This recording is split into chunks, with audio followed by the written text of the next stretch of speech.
Hi students, in this video we're going to talk about JavaScript being object-based. It's not object-oriented, which means it doesn't have things like inheritance and classes and polymorphism, if you're familiar with any of that. But it is object-based, and so it is my goal for this video to show you what that means and how we use it. So first let me explain about an object if you're not already familiar with it. What is an object? Everything. Everything that we program, we can think of as an object. A car, a desk, a person, a bank account, an animal. If I used any of those words, an object comes to your mind. If I say a car, you vision in your head what a car is. And so everything that we program, we want to think of it as if it is an object. And when we think of an object has two parts in programming.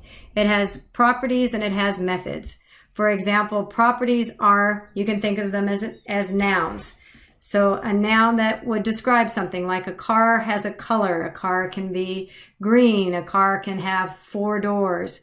A car can have a particular model.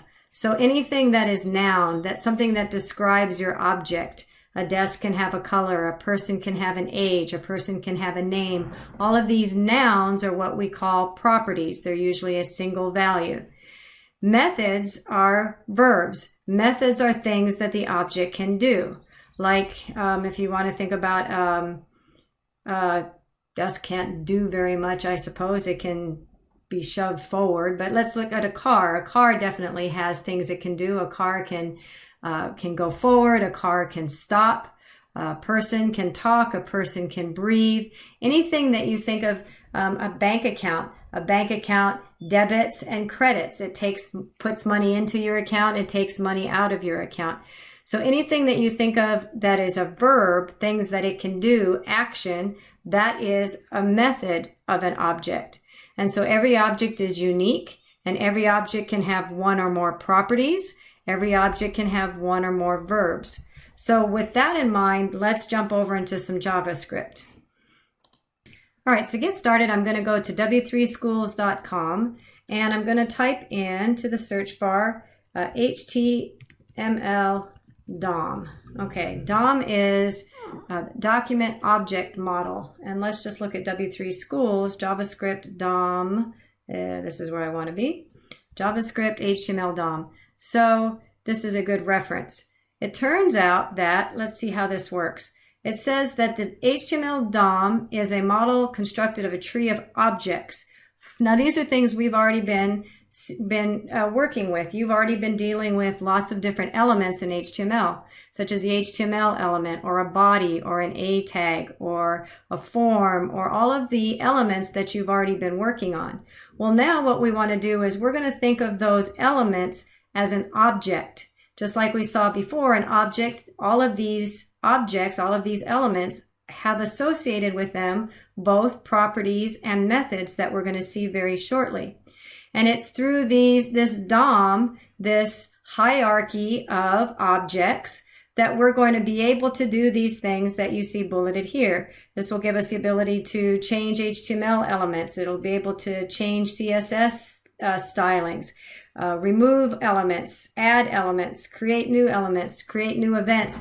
We'll be able to do a lot of things, interact with our browser without using JavaScript, without reloading the page and sending the data to the server.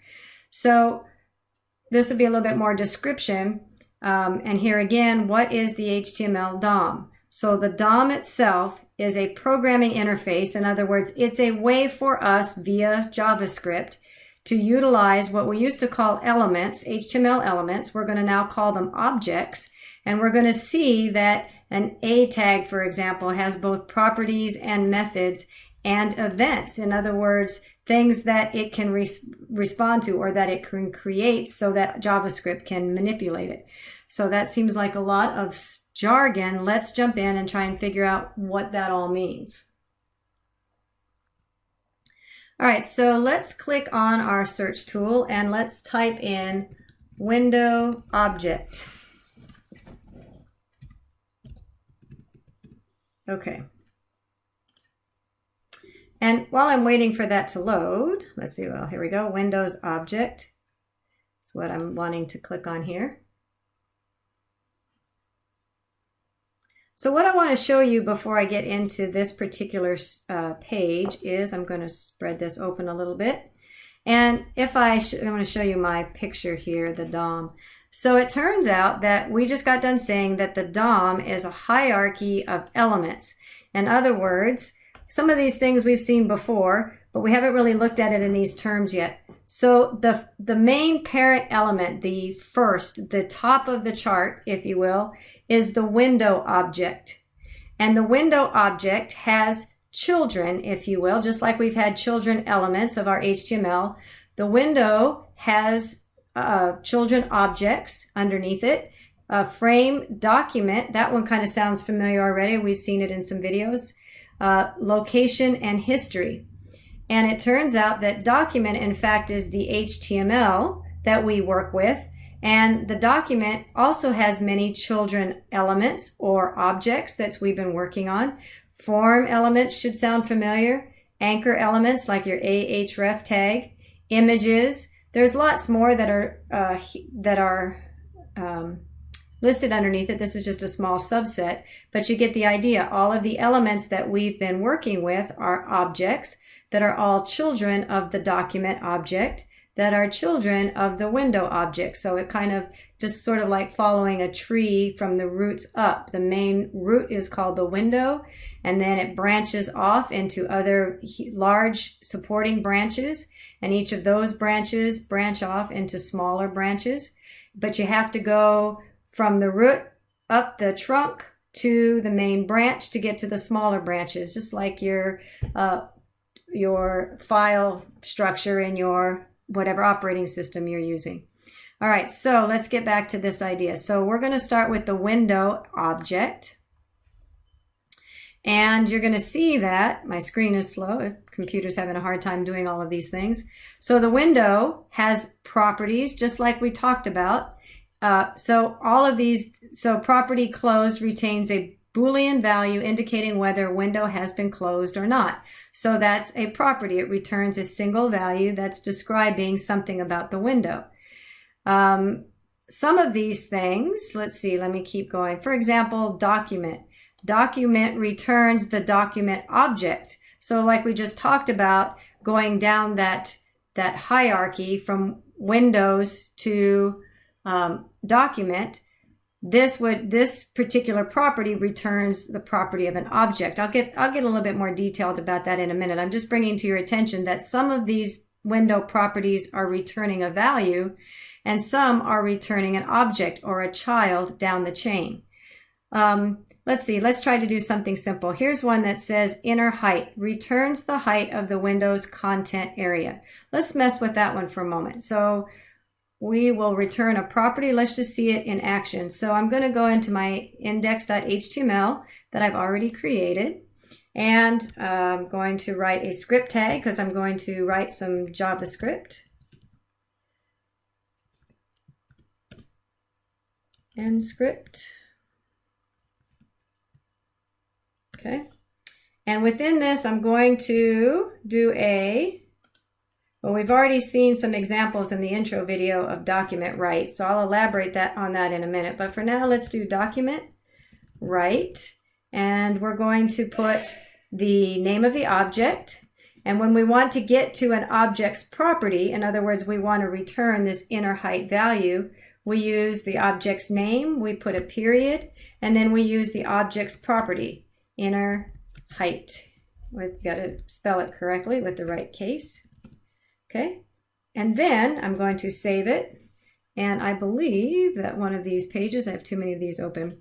So if we go into the document now, and I refresh, this is this HTML page, and I refresh it, then we should see, nothing. So what did I do wrong? Oh, there it is, it's just slow, 836. So the inner height of this particular window is 836 pixels. Okay,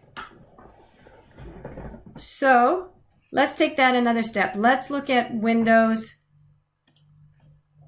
I'm going to close these out. Let's look at Windows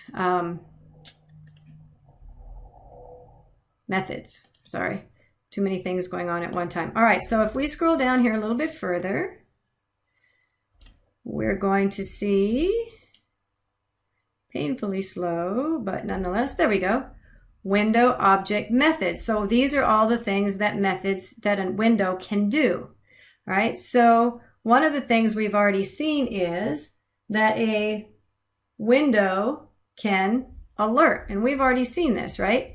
And so let's see, let's just give it a try. Displays an alert box with a message and an OK button. Let's see if that works. All right, so